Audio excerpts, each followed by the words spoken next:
أما بعد. How can we understand it? What's this thing they call Walā and Barā? Especially us young, you young, growing up in this country. What is this thing Walā and Barā?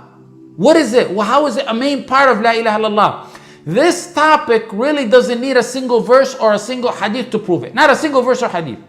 The proof for this topic is La ilaha illallah Muhammadur Rasulullah. Walā and Barā does not need a single letter of proof more than the word La ilaha illallah Muhammadur Rasulullah. The Qurayshians who fought the Prophet Muhammad sallallahu alayhi wasallam understood Walā and Barā from the mere word of La ilaha illallah. They didn't need nothing else. They knew it from La ilaha illallah. This matter was so clear to everyone. In earlier generations, they didn't need to write about it and explain it and elucidate and argue back and forth. It was clear. Walā and Barā was clear. It was not an issue needing an explanation or talk until those philosophers who gave their undeveloped minds precedent over the text of the Quran and the Hadith coming out, giving their input. That's when the explanation and the elucidations and what the ulama meant. They are the ancestors of those who gabble today in what they don't know, thinking they know it all. I don't know nothing about football.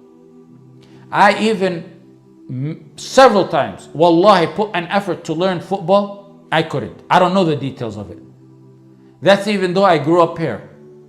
Subhanallah, Allah blocked my mind from it for some reason. Even though I tried, because my nephew, may Allah protect him, and safeguard him, he's a professional player. And I never could learn this game. I do not know what they're doing when they're playing. There is one thing I do know for sure about that sport. When you join a football team and you cheer for the opposite team, what happens? In Mexico, people get hurt for matters like that in soccer. Why? It's embedded, it's natural, it's fitrah. You don't need to be told this. You're part of the team, you're a team player. You owe a duty of loyalty and alliance to your team. It's common sense when you join a team that you're part of that team. You don't cheer for the opposite team. You don't ever cheer for the opposite team. You don't even wish in your heart that they win. You're deceiving your team, even if it's in your heart. You can't take the coach or captain of the opposite team and hail him with praises and love and loyalty. You just can't do that. Or tell the coach of the opposite team a weakness that you see in your own team. Whether you're joking, whether you're serious, whether you didn't mean it, you don't do that. You don't do that. Let me take it further. When your own team makes mistakes, and that happens a lot in sports, they get angry, missed passes, lost plays. The teammates scream at each other. They yell at each other. Sometimes it gets out of hand where they push and shove. Sometimes it gets fully out of hand where the teammates of one team fight. That happens. That happens. My question is, do you go to the rival team or the rival team's coach or captain and say, my team members didn't pass the ball at the proper time, and complain to them?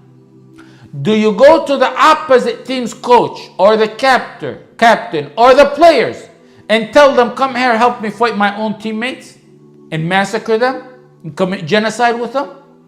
The core structure of gangs, street bums and gangs, bums in the streets and gangs and criminals, the core structure of gangs is Walā and Barā to that gang. In religious institute, all religions, the core matter of it is Walā and Barā. Nations, the core matter of the structure of that nation is Walā and Barā to that nation. If you look at nations and countries, the worst crime in a nation, in a country, is treason against that country and against the government. It's dangerous. It's dangerous to the security of that nation to have people commit treason. Treason is Walā and Barā to that country. Now, pay attention. If Walā and Barā is essential to a mere soccer league, a little soccer league, or a football team, if it's fundamental to the progress, continuation, and success of any nation, why is it so difficult for Muslims today to have Walā and Barā to La ilaha illallah Muhammadur Rasulullah? That's Walā and Barā. It's fitrah. It's common sense. It's common sense. Merely La ilaha illallah Muhammad Rasulullah says Walā and Barā. You don't need none of the proofs that I mentioned to you. You don't need a single verse on that. But Allah revealed them all in the hadith to emphasize the importance of this matter. Today the deluded munafiqeen want you to join the team of La ilaha illallah, but they want you to cheer, to support, to clap, to aid, to abet everyone and everything but the team of La ilaha illallah Muhammad Rasulullah that you joined.